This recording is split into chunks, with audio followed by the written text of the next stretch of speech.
Que antes de mais nada, por exemplo, o meu envolvimento com boa parte da história de trabalho que eu tive, de evento, de rádio e tudo, foi a paixão por música.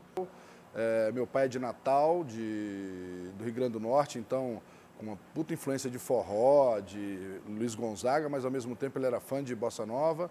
E minha mãe já tinha toda uma influência de Roberto Carlos e Tim Maia. Desde que eu me entendo por gente, quando eu tinha o direito de escolher meu presente, era: meu filho, o que você quer de presente de aniversário? Disco. Eu quero disco. Que era outro mundo, né? Não tinha Spotify, não tinha YouTube que você chega lá e busca um artista e ouve na mesma hora.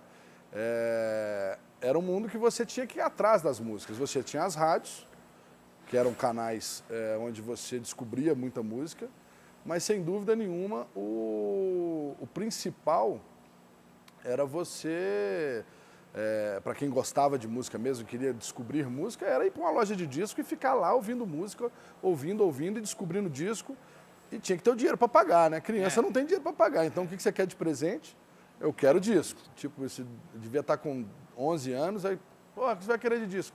Eu fui e comprei o Absolutely Live do The Doors, o Pink Floyd The Wall e o Dire Straits, aquele Alchemy ao vivo. Por que eu comprei esses discos? Porque eles eram duplos e eu tinha direito de escolher 3 discos. Então eu fui para os 3 discos duplos que eu achei que me interessavam. Então, aí minha história de rádio começa. Eu faço um estágio na Alvorada, fiquei lá, tipo, renovei estágio e fiquei lá mais um tempo, ainda não mexendo com música, mexendo com marketing, mas sempre ia para o estúdio, resolvia meu trabalho rápido e queria ir para o estúdio. E aí depois fui fazer a Jovem Pan, quando chegou em BH, trabalhei com o Geraldo, que ainda está lá à frente, fazendo também a parte de promoção, marketing da rádio. E aí teve um momento que eu tive a oportunidade da 107, eu saí da Jovem Pan, e aí na 107 eu fui para mexer com promoção e marketing, que era a coisa que eu já fazia na Jovem Pan e já fazia na Alvorada. Mas lá, por amizade, e era uma rádio muito mais livre também, era uma rádio jovem, na época era uma rádio bem com pegada de rock, eu tive a oportunidade de começar a fazer um programa de música lá, que chamava-se Make It Funk, em cima da música do James Brown. Aí eu falei assim, pô, mas você foi fazer logo um programa de funk, né? Funk americano. Aí eu falei, pô, cheguei numa rádio que era puro rock and roll. Tinha o Adriano Falabella que sabia tudo de rock and roll. Aí eu falei, eu tenho que falar de alguma coisa, mas se eu falar de rock aqui, nego não vai deixar eu falar, né, cara? Não vai ter espaço.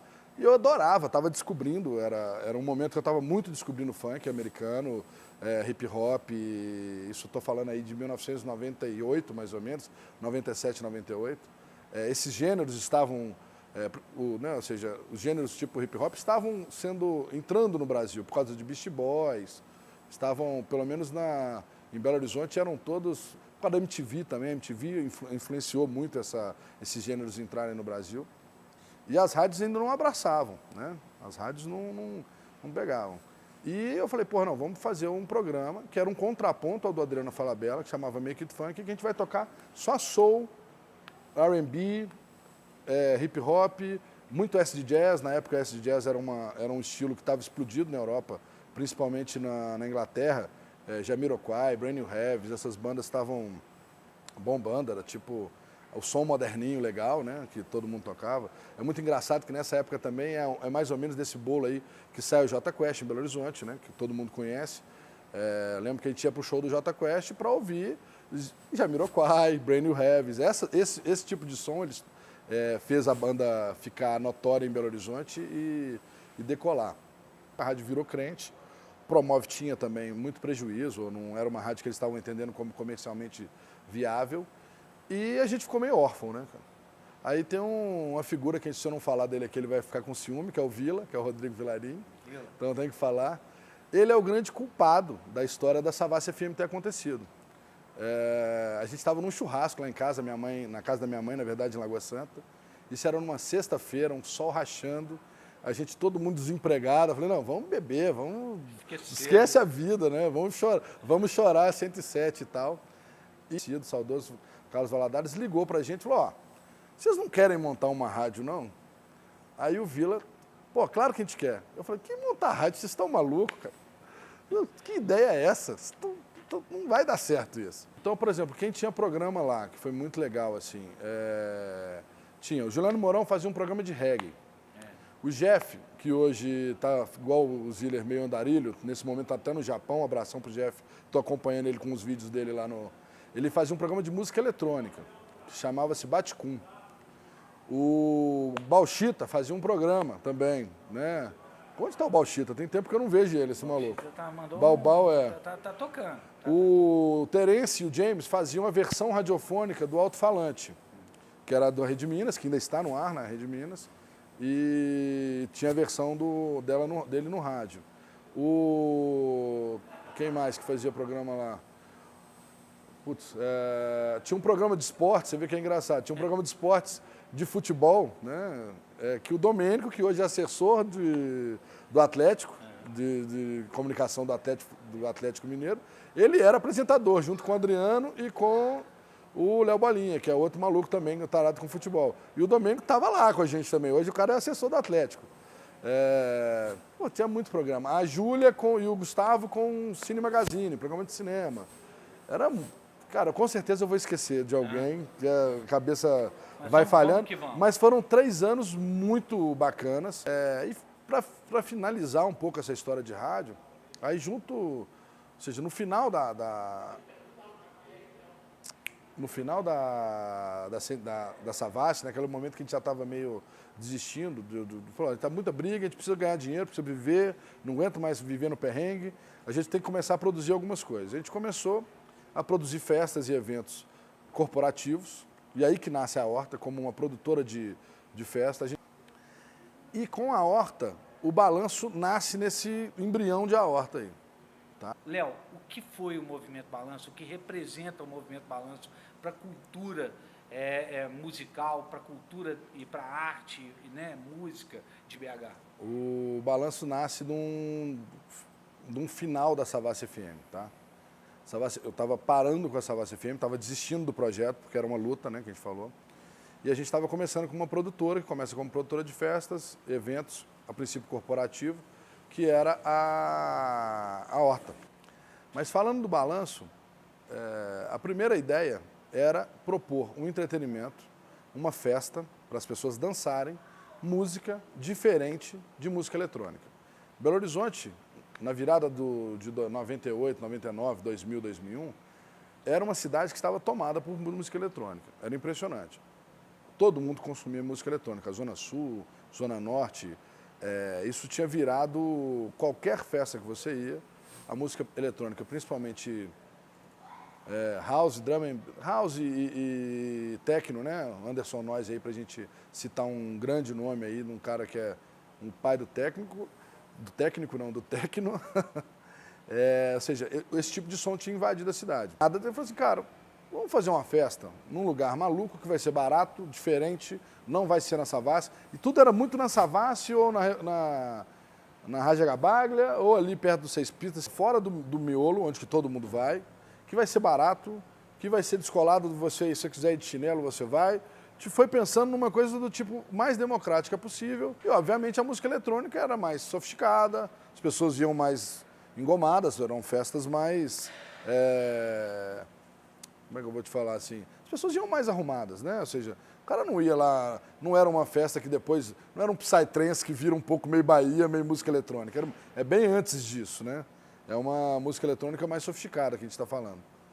A dificuldade era outra, não tinha Facebook. Se você não tivesse com um panfleto na rua, meu amigo, porque depois ainda começou a história do MSN. O MSN começa a brotar depois do Balanço aí, que aí já foi um jeito mais fácil de você comunicar com as pessoas, mas era meia dúzia de gente que tinha internet, né, cara? Ninguém tinha internet em casa, era pouca gente. E o hábito da internet ainda não era real.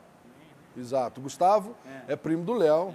Léo, eu falo que é o Highlander da noite de Belo Horizonte, não envelhece. É o imortal, Léo Ziller, salve para ele também. Mas estamos falando do Gustavo, que é o primo dele. A família é um problema, né? Essa família dá trabalho, né? Falou que é Ziller, meu filho, cuidado. Né? O que acontece passaram 2, 3 meses, mais pessoas começaram a entender o que era, as pessoas começaram a se identificar. Né? Quando bateu ali o 4º mês, a gente pegou, era algo como janeiro. Eu lembro que eu estava voltando da Bahia, fui lá passar tipo Réveillon, coisa do tipo. E aí a gente ia voltar a fazer a festa, deu uma parada ali, né, Natal, Réveillon, aquele período ali. E aí na primeira festa de janeiro já deu um up. Opa, mudou. Veio gente que a gente já não conhecia. Ou seja, o mood parece que, sei lá, as pessoas que foram para a Bahia, conversaram lá e falaram assim, vamos lá voltaram do Réveillon, e logo depois a festa começou a virar uma realidade. E a gente ia com a festa até às 5 da manhã. Então você tinha dois públicos distintos, e girava muita gente, e só rolando música negra, tá? Como eu falo música negra, de origem negra, então samba, samba rock, funk, soul, hip hop, ou seja, todas essas vertentes. Mas uma coisa, sem dúvida nenhuma, chamou muito a nossa atenção também, e chamou muito a atenção do público, que foi a redescoberta da MPB, do samba rock. Vamos falar de ícones aí, Trimocotó, Jorge Ben, próprio Roberto Carlos com a fase dele mais nova, Tim Maia, cara, é muito, Tri Esperança, é um universo muito grande, Tony Tornado, Elza Soares, é um universo muito grande. Então foram inúmeros artistas que a gente foi também descobrindo junto, né, com o que a gente apresentava para a galera. Quem começou a história mesmo lá atrás, na hora que a gente acertou o mood do balanço, o Fausto, Fernando, Dredd, eu, Ziller, Bené Ramalho, eu vou sempre esquecer de alguém, me desculpa, gente, que é muita gente. E aí, ou seja, nessa história, cada hora um fala, pô, consegui essa música, consegui aquela, consegui isso. Então, toda semana existiam descobertas novas. Paralelo a isso, a gente tem uma história muito legal com o Marco Ribas, falecido também, que é um artista, cara, quem teve prazer de conhecê-lo como eu tive, era um artista espetacular, um cara que era impressionante. E a gente, junto com o Balanço, dentro dessa história, a gente foi atrás de resgatar os discos deles, a gente conseguiu recuperar as fitas, os tapes originais dentro da EMI, a gente conseguiu lançar uma coletânea do Marco Ribas, que foi antes da gente lançar, a gente lançou uma coletânea do Balanço também com a EMI. Ou seja, virou uma coisa que era festa, lançar disco, a gente lançou um disco do Roger Moore, lançamos disco dos Zipados, ou seja, as coisas todas viviam em torno da música ali. O Balanço, ele estava na cervejaria oficial, que era esse lugar perdido, né? E, sei lá, giravam 1.000, 1.200 pessoas numa noite lá num sábado, normal, ou seja, era um bom sábado, uma casa, era completamente alternativo, completamente fora do... E aí a gente falou, cara, vamos fazer uma segunda noite? Está na hora da gente propor uma segunda noite. A gente achou um lugar no Buritis. Hoje o Buritis é um lugar completamente populoso, tem sua vida própria, mas, cara, você que mora no Buritis, aquilo era um brejo, aquilo não existia nada, existia escola americana e olhe lá. Não existia nada aquilo ali, existia aquele inicinho ali da quadra do Zico, né? Mais nada. Lá no final, quase chegando no... Depois da escola americana. Depois da escola americana, chegando quase no anel, tinha um mega puteiro lá, que eu não vou lembrar o nome do puteiro, mas era um mega puteiro. Esse lugar é muito legal. Mas que dia que vocês vão pegar? Terça. Porque era o único dia que o puteiro também não abria. Porque os caras tinham projeto lá todo dia, mas sexta, sábado, domingo não tinha jeito, né? Os caras já tinham um negócio funcionando. Fomos lá e pegamos a terça-feira. E aí foi para espanto nosso, eu não vou esquecer disso, que cara, a primeira terça que a gente abriu, deu tipo entre 1.500 e 2.000 pessoas, numa terça-feira. Ali foi um espanto, porque a coisa cresceu demais, né? Ficou muito grande. A gente ficamos ali mais de um ano nesse lugar, e toda terça lotada. A gente foi sair de lá por problemas com o bairro. E a gente começou a receber convites para levar a história da festa para as cidades. E aí, cara, a gente viajou muito. Eu vou te falar que, para te ter uma ideia aqui, a gente ficou uns 3 a 4 meses fixo em... Todo sábado tinha movimento Balanço em Belo Horizonte, mas tinha em Vitória. Então, Vitória tinha todo sábado também. Aí ou o Ziller, um dos meninos que eram DJs, viajava para lá para fazer o balanço. A gente fez movimento Balanço em Brasília. No interior, eu não vou... Tem cidade que eu não lembro nem o nome. Então, Pompéu, João Molevade, Juiz de Fora, a gente fez também fixo. Toda quinta, na Privilégio, que era uma boate que acho que ainda deve estar lá, que é uma mega boate famosa, acho que ainda existe. Era a época que o Romário estava estava jogando, agora eu não vou lembrar se era no Flamengo ou no Fluminense, jogava no Rio, e ele foi em vários. Ele chegava lá com a comitiva e ficava lá, era o último a ir embora. Eu tô olhando aqui pro vídeo porque elas já estão assim, você não vai falar de mim. Cara, tem um momento que o balanço vira e tem 5 pessoas que são fundamentais para ele existir, tá? Eu, os Gustavo Ziller, a Fernanda, que hoje é minha esposa, a Maria Elisa, que hoje está cuidando de uma fazenda orgânica em Cataguases, tá lá, e o Fred, que entra um pouco depois de nós 4, mas são... Ou seja, o evento acontecia porque as meninas produziam, a gente tocava e o Fred fazia a comunicação, era mais ou menos isso. Vamos botar assim, até 1 mês, 2 meses atrás, que é mais ou menos a hora que a ideia surgiu, eu não tinha entendido uma lógica dele voltar. Falei assim, cara, voltar com você pra quê? Qual a razão? Então não tinha essa história.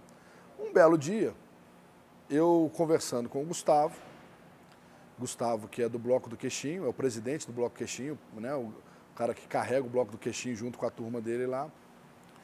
E aí, papo vai, papo vem, ele falou assim, pô, você não acha que a gente pode voltar com o balanço? Aí eu falei, opa. Chegou a hora, pode ser. Pode ser, pode ser, porque a gente está falando de uma coisa que vai ter uma causa nobre por trás disso aí, que é estar envolvido e estar dando sustentação para um barracão que está ligado no Carnaval de Belo Horizonte. Falei, cara, isso eu acho legal. Mas a essência que eu conto lá de trás era, a gente ia fazer uma festa onde, cara, você quer ir de camiseta, de chinelo, de bermuda? Você vai. Você vai.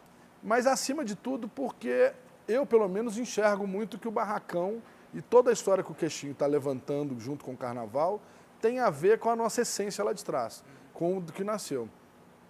E acredito muito que essa união de uma festa, onde que a gente sempre tocou samba, samba rock, black music, junto com a história de Carnaval também, toda essa misturança que virou Carnaval de Belo Horizonte, né, tem tudo a ver. Eu acho que é o mesmo espírito. Uma coisa que é legal de relembrar é o lançamento do disco da Procura da Batida Perfeita em Belo Horizonte do Marcelo D2 foi uma festa do Movimento Balanço. A primeira vez que o Bezerra da Silva tocou em Belo Horizonte para Zona Sul, fora da favela, foi o Movimento Balanço que propôs isso. A gente falou assim, a gente tem um apoio que é legal citar, a gente está com o apoio da Heineken, da Sol, na verdade, a Sol está assinando a gente, que é fundamental. A Vista Eventos, que é de um amigo meu, que é um irmão meu, que é o Luiz Eduardo, ele ajudou a gente pra caramba, cedeu, porque ele tem muito material, ele faz montagens e tal, então ele cedeu um palquinho pra gente colocar, cedeu uns fechamentos, ou seja, doou mesmo. Muito na raça, eu estou fazendo pequenas obras no galpão ali pra gente ter um mínimo de estrutura também, porque já que a gente vai receber as pessoas, tem que ter um mínimo de estrutura. O lugar é simples, tá? A festa é do caralho, porque o lugar é simples. Mostrar que como você pode fazer uma festa muito legal sem estar com toda aquela coisa mirabolante de uma super boate. Ou seja, é uma festa astral onde você vai pagar baratinho para entrar, a cerveja vai ser super honesta, a bebida vai ser baratinha, as coisas vão ser num preço legal para ser democrático. Muito obrigado, você que chegou até aqui também, agradeço e apareçam no Movimento Balanço, que vocês vão curtir demais. E, cara, chega lá, troca ideia com a gente, dá ideia, dá sugestão. Na página do Facebook, facebook.com/Movimento Balanço, tá? Estamos também no Instagram. Convidar todo mundo para o Movimento Balanço, estreia agora, sábado, dia 19, a partir das 19 horas, ou seja, 7 da noite mesmo, que rola no Barracão do Queixinho, tá? Barracão do Bloco do Queixinho, que fica na rua Conquista 254, no Carlos Prates. É isso aí, valeu.